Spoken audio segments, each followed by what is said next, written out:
you could very easily tell this happened several times that they would mix them up. But if you look at them, there's a difference. Yeah.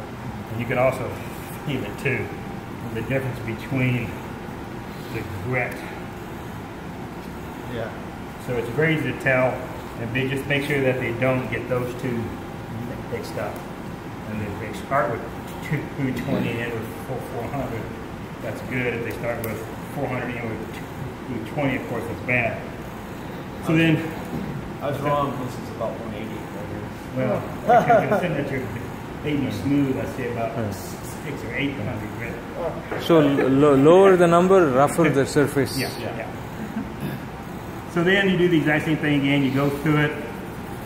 I'm not going to do the whole procedure here for brevity. But then what you're looking for when this is done is all of the 220 marks are removed.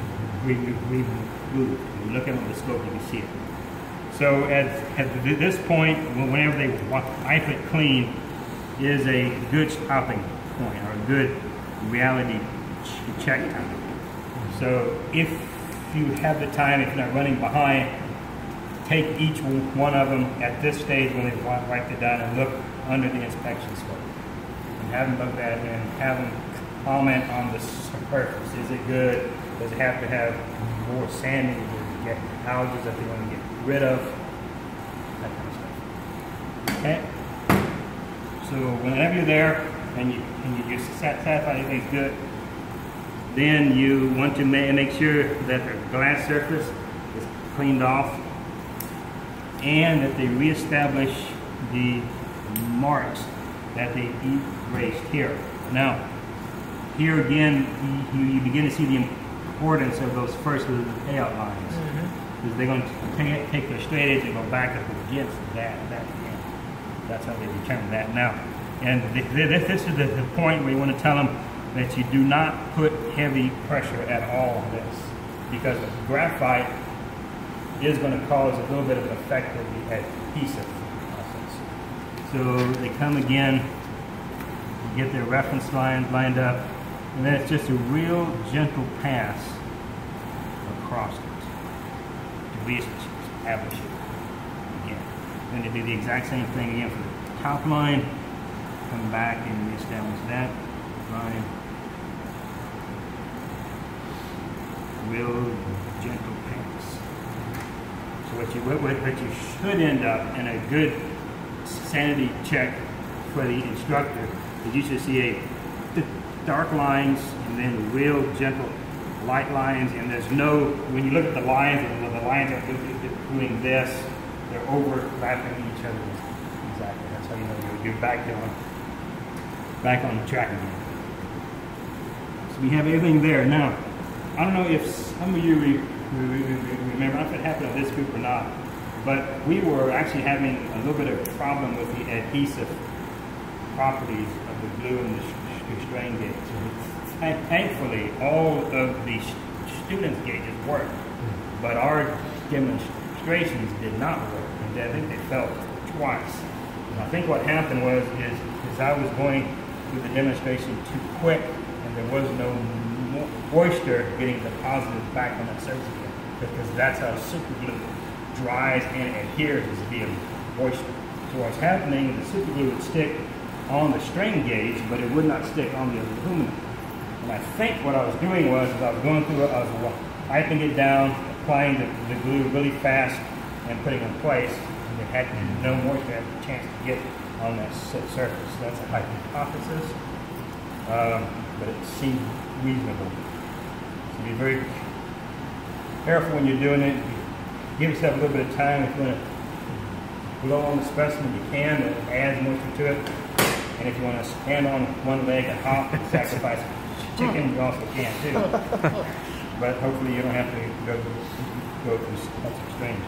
Now, the other thing too is at this point you want to emphasize that the strain gauge is not ever handled by your fingers. So anything that's to do with the strain gauge can only be with a pair of tweezers. It comes in a protective sleeve, as you see. So in this state it can be handled, no problems whatsoever. It's just an envelope, that opens up and exposes the strain gauge under. The strain gauge has a top and a bottom to it. The very easy way to tell them is the top of the strain gauge. The strain gauge portion that faces the experimenter will be shiny. Okay?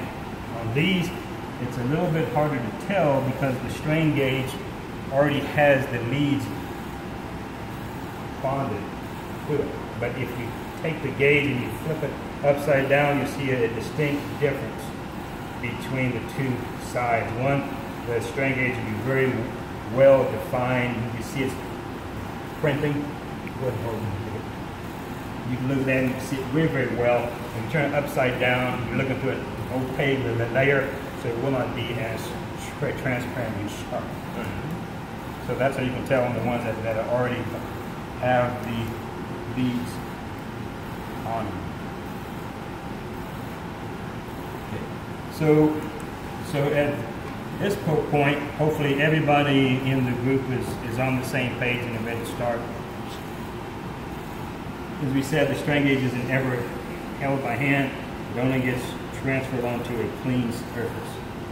So they would come, they would open it up, mention to them that you do not ever want to grab the strain gauge itself. When I mean the strain gauge is that portion of the printed surface which has the gauge on it. So always grab it by a far corner where the actual gauge isn't there, or on a solder pads itself.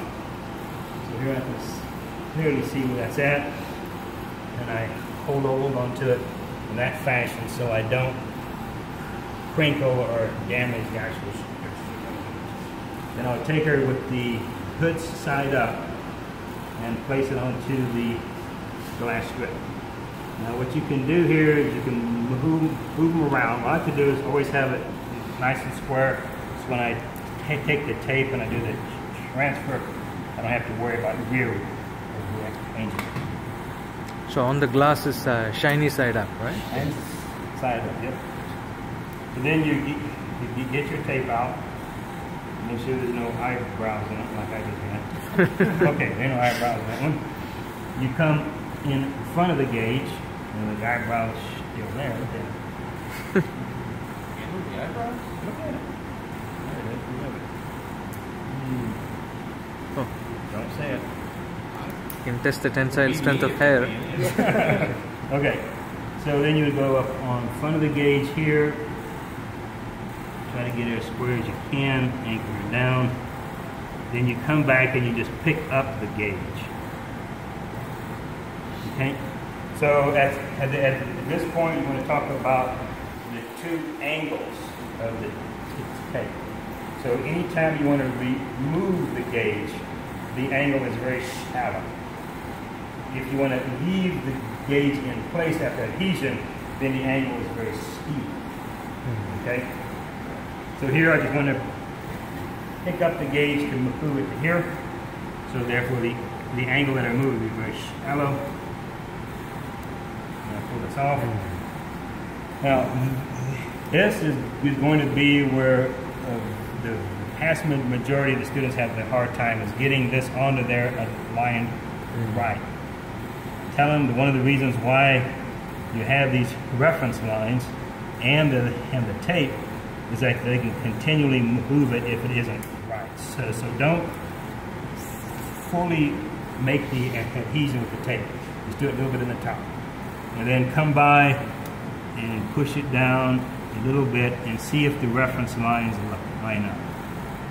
And this one, they don't, obviously. So I need to come down a little bit and off to the side. So then they can come back again, real gently, raise her back up again, remembering the angle, right? So we want to remove the gauge. So that angle is a shallow angle. The gauge back off the surface. Hold on to her, come over, reorient it again, and try it over again. So it's going to be a little bit of a trial and error until they get it exactly right. Get the lines lined up. Go back and look at it. If they want to go, if they want to look at the scope, they can. that kind of stuff. Now this, as you see, I'm very happily measuring towards you. You guys won't be doing, but this is just for demonstration purposes. Right? In reality, it should be shifted 90 degrees. Just like this? Yeah, like that. So right now I'm measuring with this one and these two here, because I'm expecting to see some type of torsion. So once you have that, everything lined up exactly right, take the time to go by and look at each gauge. Because we saw numerous times that they were placed wrong, they were placed opposite. So instead of all the 90-degree angle gauge facing to the left or facing the other side, so go by and verify that every single body is on the exact same page. And then once that's done, everybody's happy, you're happy with what you have, then start the adhesion process. Whenever you start the adhesion process, of course, you can't change the gauge. That's all. So at this point, double check. The thing you want to check is make sure that at the two top holes that do not have threads in them, that the gauges are sitting exactly on the reference lines, that the gauge that's sitting perpendicular is facing off to the left-hand side. Okay? And that helps everybody stay on the same page as the gauge number. That's what it was, 1, 2, 3, or 6, 2, 3, 2, 1. So that whenever you reference the gauge, everybody can look at it and say, okay, I know exactly what you're doing. Can't even see these things anymore. This is 1.